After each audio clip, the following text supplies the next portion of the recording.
Hello everyone, स्वागत आहे आपल्या आवडत्या पॉडकास्टवर, ज्याचं नाव आहे माइंडफुल कट्टा, जे आहे तुमच्या मनाचं सेफ स्पेस. मित्रांनो, आजचा एपिसोड थोडा खास आहे. आज सकाळी एक इंटरेस्टिंग गोष्ट दिसली. सोसायटीमध्ये लोक गुढी उभारत होते. सिल्कचा कापड, नीमचे पत्ते आणि कलश, सगळं एकदम सुंदर दिसत होतं. लोक गुढीसोबत फोटोज काढत होते आणि सेलिब्रेशन सुरू होतं. पण हे बघून मनात एक विचार आला. आपण गुढी घराबाहेर उभी करतो, आपल्या मनात पण गुढी उभी करू शकतो का? कारण खरं न्यू इयर कॅलेंडर चेंज झाल्याने नाही, तर माइंडसेट चेंज झाल्याने स्टार्ट होतं. मित्रांनो, गुढीचं रिअल मीनिंग माहिती आहे का? शांतपणे विचार करा. आपण जी गुढी उभी करतो त्याच्यात काय असतं? नीमचे पत्ते जे कडू असतात, सिल्कचं कापड जे ब्राईट असतं आणि कलश जे विजयाचं प्रतीक आहे.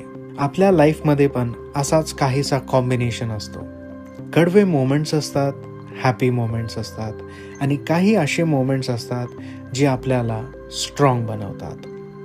जर विचार केलात तर प्रॉब्लेम असा आहे की आपण हॅपी मोमेंट्स खूप एन्जॉय करतो, पण कडवे मोमेंट्स असे असतात जे आपण एक्सेप्ट करायला तयार नसतो. जसं मी सांगितलं की नीमचे पत्ते गुढीमध्ये लावणं एक रिमाइंडर आहे की तेही एक लाईफचा पार्ट आहे.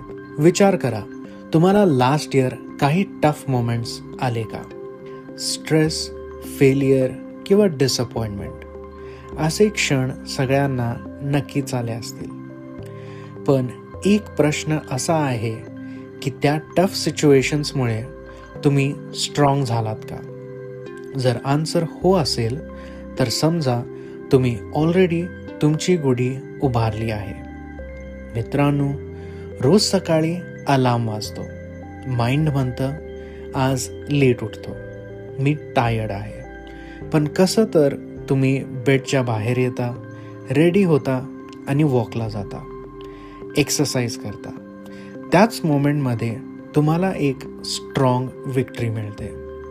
कुठली ट्रॉफी मिळत नाही किंवा कोणी टाळ्या वाजवत नाही, पण मनात स्वतःबद्दल एक सेल्फ रिस्पेक्ट आणि कॉन्फिडन्स वाढतो.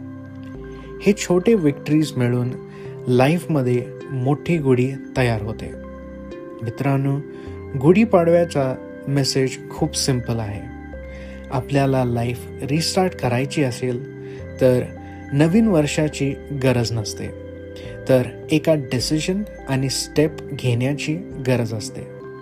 डिसिजन हा पॉझिटिव्ह विचारांचा, मन शांत ठेवण्याचा आणि नेगेटिव्हिटी दूर ठेवण्याचा, आणि सर्वात इम्पॉर्टंट मनात एक विश्वास की चांगले दिवस नक्कीच येतील. तर ह्या गुढीपाडव्याला फक्त घराबाहेर गुढी उभी करू नका, त्याचबरोबर मनातले विचार देखील बदला. माइंडफुल कट्टाकडून सर्वांना गुढीपाडव्याच्या हार्दिक शुभेच्छा. जर आपल्याला हा व्हिडिओ आवडला असेल तर माइंडफुल कट्टा चॅनलला लाईक करा, शेअर करा, सबस्क्राईब करा आणि कमेंट करायला विसरू नका. हॅपी गुढीपाडवा. आपला सपोर्ट खूप मोलाचा आहे. तर पुन्हा भेटूया पुढच्या एपिसोडमध्ये आणि बोलू एका नव्या विषयावर. Until then, stay safe and keep smiling.